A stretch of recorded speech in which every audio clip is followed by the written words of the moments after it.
In this interview with Piers Morgan, Professor Jeffrey Sachs reflects on decades of U.S. foreign policy and its long-term consequences in the Middle East. Rather than speaking from ideology, he approaches the topic as an economist and geopolitical analyst, focusing on strategy, historical decisions, and power dynamics that shaped the region after the Cold War and 9/11. These events. What this starts, and it's really fascinating to go back, it starts in 1996 with Netanyahu, who wrote a book called Fighting Terrorism. And the thesis of the book is quite straightforward and very dangerous. He says, there's Hamas, there's Hezbollah, they oppose Israel. It's not good for us to fight them directly. That won't work. What we need to do is topple the governments that back them. So what we need is regime change throughout the Middle East.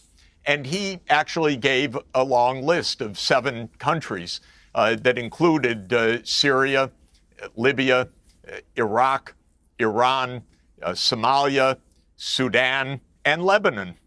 And systematically, the United States has done Netanyahu's bidding for almost 30 years now, going to war with every one of them except for the big one that Netanyahu so much longs for, which is the war directly between the United States and Iran.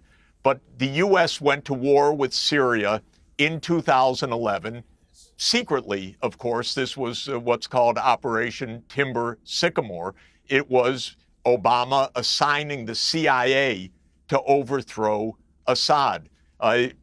Overtly, the United States overthrew Muammar Gaddafi in 2011. It's interesting, Piers, to go back to 2002. This is after 9/11, of course, to watch Netanyahu as being the lead cheerleader for the U.S. to overthrow Saddam Hussein. Now we have a treasure trove of documents coming out that this was really a war on Israel's behalf. Everything about the weapons of mass destruction was phony, known to be phony inside the U.S. government, but this was the argument that was given, and Netanyahu was there in Washington telling him it'll be just great if you take out Saddam Hussein. It's going to topple all the rest of the governments. The idea was, incidentally, that Saddam would be toppled and then the U.S. military would go right into Syria right away. But then an insurgency trapped the United States inside Iraq so that the Syrian war was actually delayed 8 years.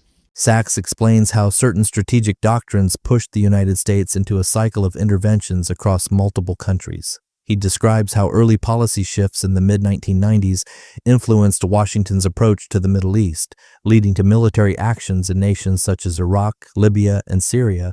Throughout the conversation, he criticizes the concentration of decision-making power and argues that major foreign policy choices were often driven by a small circle of actors rather than public debate or democratic process. He also questions the effectiveness of these interventions, pointing out the instability and humanitarian consequences that followed. Sachs doesn't frame his arguments emotionally but analytically.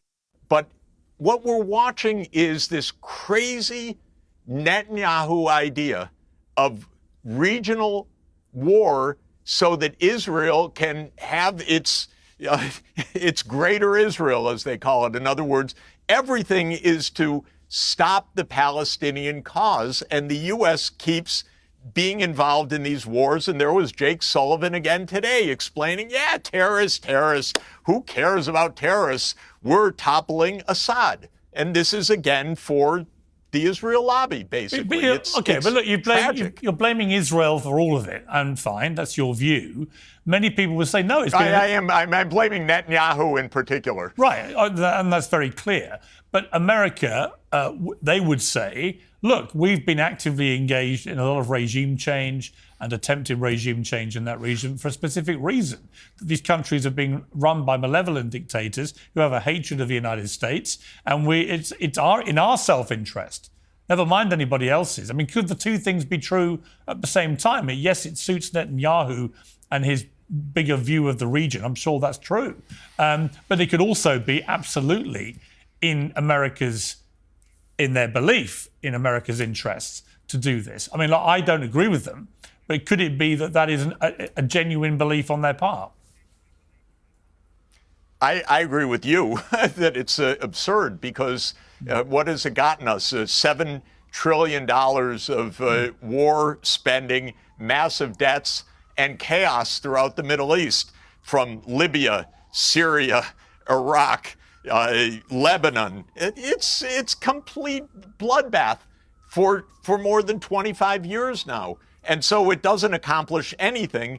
I think it's extremely naive. And I think it's extremely wrong-headed, and I blame Netanyahu for it. He spelled it out. It's his strategy. We've tried it. We've done what he said. We're doing it today again in Syria. It's a disaster. It's time to say, run your own country. We'll run our country. That's my view. Jeffrey Sachs calls for a more rational, transparent, and restrained approach to global politics. He emphasizes the importance of diplomacy over militarism, open debate over secrecy, and long-term thinking instead of short-term domination.